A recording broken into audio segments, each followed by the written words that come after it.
at the end of the day, this is all going to be decided at the level of livingness. It's all going to be decided at the level of the local, of the actual interpersonal relationship, right? So it's not, hey, person in my neighborhood who believes the earth was created 6,000 years ago, let me sit you down and explain to you that you're kind of super stupid and wrong.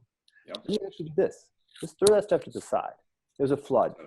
Our town is about to get watered and flooded. Let me reach my hand out to your hand and notice that your hand is strong and skillful and capable and able to make commitments to doing things. So the important things that evolution, from my perspective, right, relevance realization has brought up as being virtue, right? Yes. Let's birth virtue into the world through virtue itself by actually embodying it into the world. So the naming of it will come later. Yeah. Brilliant. Yeah, and that's at the core of the dialogues, right? I'm talking about Plato's dialogue. It's all about, and that's why the dialogues often end in propositional aporia. And they end with, no, Dan Chappie and I just read the Meno together. You can't teach virtue, you have to catch it, right? Catch it from other people. And Plato says that in the 7th letter. You have to live, and you have to live with people until a spark catches, right? And then right, and that's the only way. That he thought he came to the realization that's the only way that he could ever teach people, and that's why he set up the academy. You have to live with people.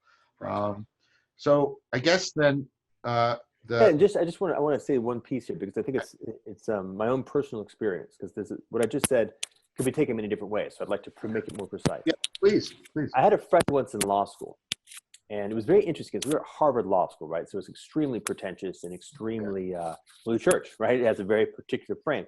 He wasn't of that frame. He was actually an evangelical Christian and became more so. Like from his first year to his second year, he really went through a deeper experience, which, by the way, it was an interesting signal for me because he became much healthier, right? From second year, he became a person of much higher level of integrity, top to bottom. Right. And what I've noticed is that, if I look at it from, and by the way, of course, I was 27, right? I was a relatively young person. Many of the things that he said and believed seemed to me to be what's called obviously wrong, right? In many ways, politically, nutritionally, fill in the blank, right? I have noticed that as I have gotten older, I have noticed that many of the things that he was pointing out as being right ways to think and or believe have proven to be more right than the ones that the 27-year-old me was holding, right?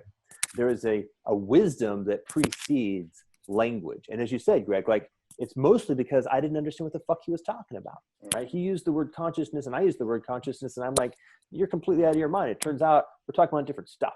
And as I've learned to become more capable of listening and really sensing what's trying to express itself, oftentimes which has nothing to do with words, has to do with many other deeper things like lineages and wisdom over long periods of time and stuff like that, and like the important stuff in life, like how do you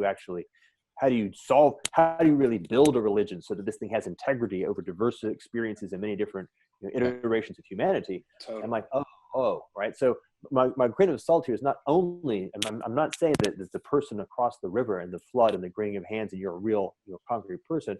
I'm also saying, by the way, that once we achieve a relationship that is more fundamental than our beliefs, we begin to actually be able to enter into a relationship where the deeper basis that gives rise to them is more important in the first place. And of course, we'll find out that many of my beliefs are on the basis of error, on the basis of random mappings, like I just, for whatever reason, I kind of glued two things together that didn't obviously belong in the right place. Trauma and defense mechanisms, it's all kinds of stuff.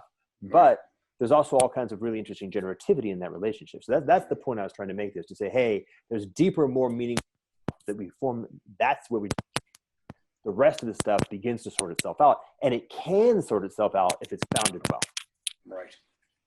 To me, Jordan, I see something that I didn't see before. The Civium project is there then central, because if this comes down to people living together well, that's your argument about the Civium. We're not living together well. We're not architecturally, resource management, we're not living together well. We're living in cities which until recently had all these advantages and we were willing to put up with all the costs. But we know that we don't live well together in cities in the way you're talking about, right? Yeah. We don't live in a way that plugs into our machinery so that we can catch and transmit virtue to each other in an appropriate manner. So that the Civium then has to play an important role in this, right? And then the relationship between the civium and the cyber culture, that's Right. yeah, exactly. Yeah.